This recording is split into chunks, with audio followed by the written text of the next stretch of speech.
بسم اللہ الرحمن الرحیم۔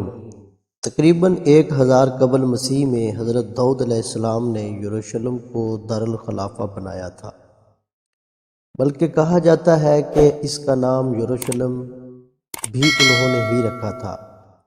ان کی وفات 971 قبل مسیح میں ہوئی۔ ان کے وارث حضرت سلیمان علیہ السلام ہوئے اور ان کی وفات 931 قبل مسیح میں ہوئی۔ حضرت سلیمان علیہ السلام نے 960 قبل مسیح میں ایک عبادت گاہ بنائی تھی کہ جسے یہودی ہیکل سلیمان کا نام دیتے ہیں۔ ہماری روایتوں میں اسے مسجد اقصی کہا جاتا ہے۔ صحیح بخاری میں ہے کہ آپ صلی اللہ علیہ وسلم نے فرمایا کہ سب سے پہلی مسجد جو تعمیر ہوئی مسجد حرام ہے، اور دوسری مسجد جو تعمیر ہوئی مسجد اقصی ہے، اور قرآن مجید نے واضح طور مسجد اقصی بیت المقدس کو ہی کہا ہے۔ حضرت سلیمان علیہ السلام کے بعد ان کی سلطنت 2 حصوں میں تقسیم ہو گئی، شمالی ریاست سامریہ اور جنوبی ریاست یہودیہ۔ یہودی اس تقسیم کا الزام حضرت سلیمان علیہ السلام کو دیتے ہیں۔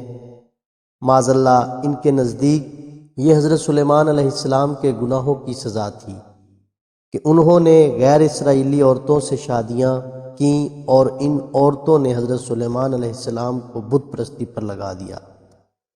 اس پر اللہ کی طرف سے یہ سزا دی گئی کہ ان کی وفات کے بعد یہ سلطنت تقسیم ہو گئی، حالانکہ یہ یہودیوں کے اپنے کرتوتوں کی سزا تھی۔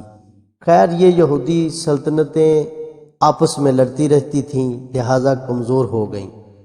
586 قبل مسیح میں بابل کے حکمران بخت نصر نے یروشلم کو فتح کر کے شہر کو تباہ برباد کر دیا، ہیکل کو گرا دیا اور ہزاروں یہودیوں کو قیدی بنا کر اپنے ساتھ بابل عراق لے گیا۔ 539 قبل مسیح میں ایران کے بادشاہ خسرو ذوالقرنین نے بابل کو فتح کیا اور یہودیوں کو واپس یروشلم بھیجا۔ ہیکل کی دوبارہ تعمیر 516 قبل مسیح میں ہوئی اور یہ 70 عیسوی تک قائم رہا۔ ذوالقرنین یعنی سائرس دی گریٹ کے زمانے میں ہی اس کی دوسری تعمیر شروع ہو چکی تھی، جو دار اول کے دور میں مکمل ہوئی۔ کہا جاتا ہے کہ دوسری تعمیر بنیادیں وہی تھیں جو حضرت سلیمان علیہ السلام کے دور کی تھیں۔ شمون مکابی یا سیمونی نے ہیکل کو تیسری مرتبہ تعمیر کروایا تھا۔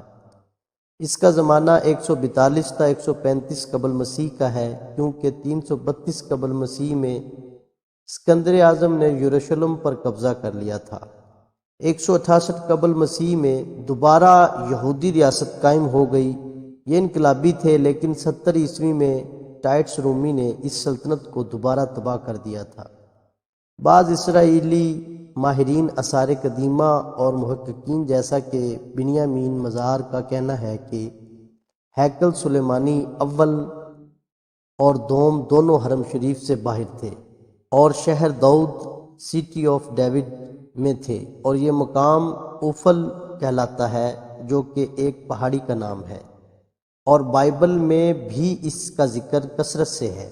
ان کے بقول شمون اسمونی نے ہیکل کو مقام اوفل سے ہٹا کر حرم شریف میں تعمیر کروا دیا تھا۔ اس کے بعد ہیرودیس اعظم رومیوں کا باج گزار ایک یہودی حکمران تھا کہ جس کا زمانہ 72 سے 4 قبل مسیح کا ہے۔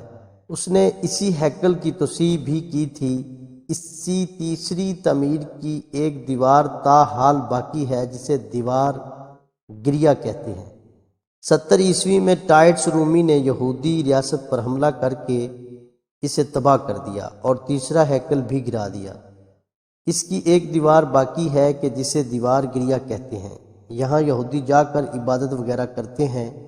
قرآن مجید میں جس کو مسجد اقصی کہا گیا ہے وہ یہ کل احاطہ ہے کہ جسے آج کل حرم شریف کہا جاتا ہے، لیکن ایک مسجد حضرت عمر نے بھی 15 ہجری میں اسی احاطے میں تعمیر کروائی تھی، اور یہ بھی بعد میں مسجد اقصی کے نام سے معروف ہو گئی۔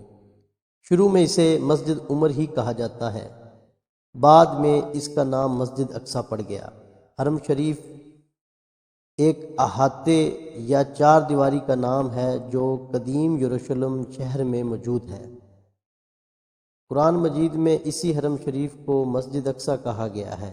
اس کا کل رقبہ کوئی 37 ایکڑ یعنی 296 کنال ہے، اور اسی حرم شریف کے احاطے میں وہ مسجد اقصی بھی موجود ہے جسے حضرت عمر رضی اللہ تعالی عنہ نے تعمیر کروایا تھا، اور اسی حرم شریف